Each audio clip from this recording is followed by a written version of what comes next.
Hi guys, and welcome to my channel. Cut.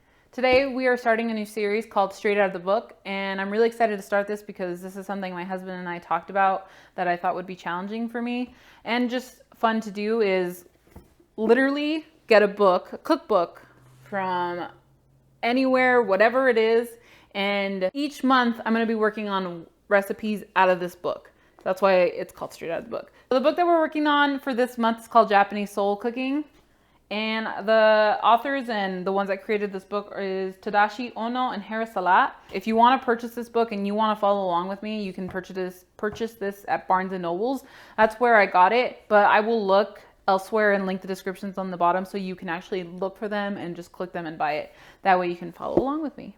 The one thing that stuck out to me about this book is that, first of all, I really love Japanese cooking. From the past 2 years, I've kind of stepped into this realm of different cultures of food, and Japanese is one of them. Chinese is another.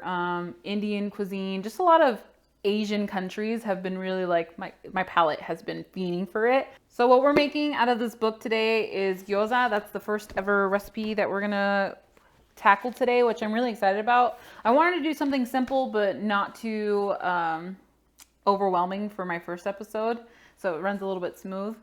Obviously I'm a little nervous, but that's okay.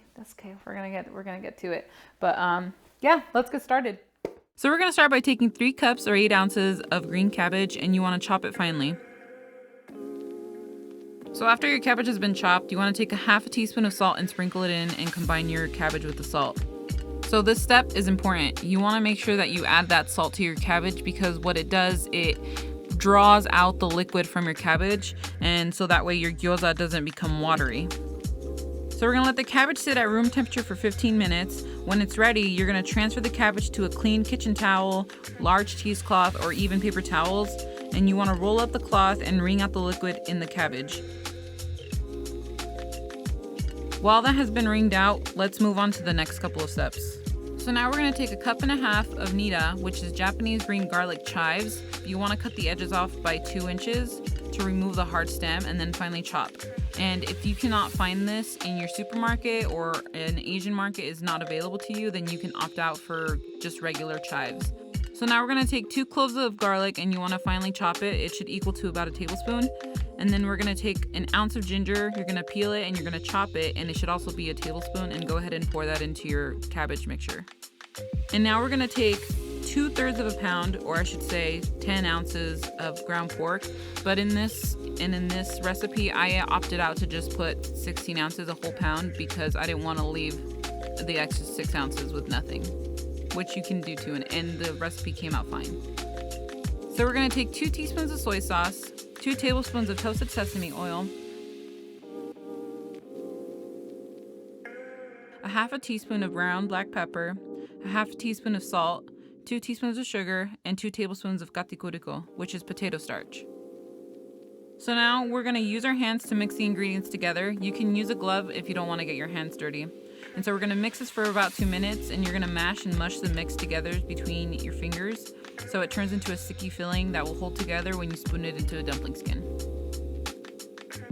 So we want to make the mixture that's going to hold your gyoza skins together, which is going to be a tablespoon of katakuriko, which is potato starch, and then mix it with 3 tablespoons of warm water. Prepare a tray by lightly dusting it with the katakuriko, which is the potato starch, and you're going to place a gyoza skin in the palm of one hand with the floured side down. So you're going to dip a finger in the potato starch mixed with the warm water and wet the entire edge of the skin. This water starch mixture is the glue that will hold the skin closed. Now you're going to take about a tablespoon of the filling to the center of the skin. Use the index fingers and thumbs of both hands to fold the skin and pinch it together. Place the completed gyoza on the tray, fold side up, and repeat it until you use up all the filling. And this makes about 50 to 52 gyozas. To cook the gyoza, we're going to preheat a non-stick pan or cast iron skillet over high heat for about 5 minutes. And you want to use a 12-inch diameter skillet with a cover to prepare the gyoza.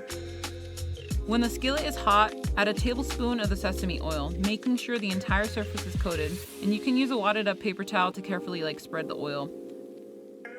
Begin adding the gyoza one at a time in neat rows with the seam side up. Your 12-inch skillet should hold about 20 gyoza, and if you don't have a 12-inch skillet, you can use whatever works for you. Just make it work the best you can in your kitchen. Once all the gyozas are added, fry them for about 10 seconds. Now quickly pour in a half a cup or 2/3 cups of water over the gyoza and cover a skillet tightly.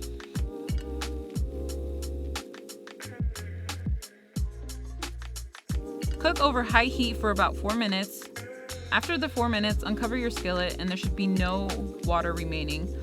You want to cook it for another minute and drizzle another tablespoon of sesame oil over the gyoza and cook for an additional minute. The total cooking time should be 6 minutes. Your gyoza should look glossy with the skins cooked through. Turn off the heat and use the thin fish spatula to transfer the gyoza to a serving plate. This time with the seam side down so you can show off the beautifully crisp brown bottoms of the dumplings.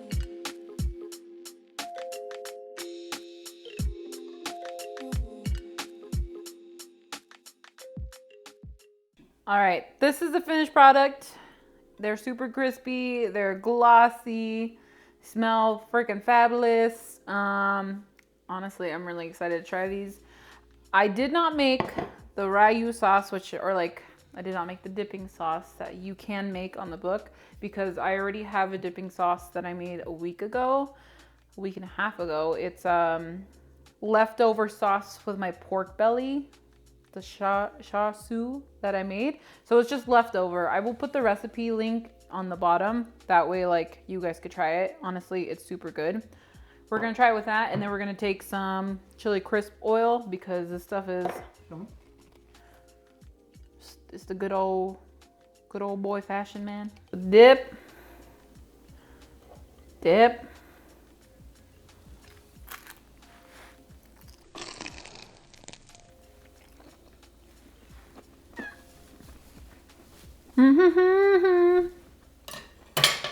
It's not too salty. Sometimes, so have you ever bought pot stickers or gyoza at that are frozen already and they're basically factory made? That stuff is salty AF. I did not want that. And the recipe didn't call for a lot of salt. And honestly, I think it's perfect amount of seasoning. It's really good. The next thing I probably would like to try differently would be making my actual pot sticker, or the gyoza wrapping paper, the wrapping that you put in, you know what I mean? If you really want to try out this recipe and you want to go out and get this book, I'm going to link it down in my description. It's called Japanese Soul Cooking. Japanese Soul Cooking. You can get it at Barnes & Nobles. I will link I'll link the descriptions and the links at the bottom. Also, if you can't find all the ingredients that you need, because most of them I got them at the Asian market, you can opt out for certain things, and I will make sure to put that in the description of the recipe. And as well as anything else that I have, I will try to link it. But I hope you enjoyed this, and then I guess I'll see you guys next time. Bye.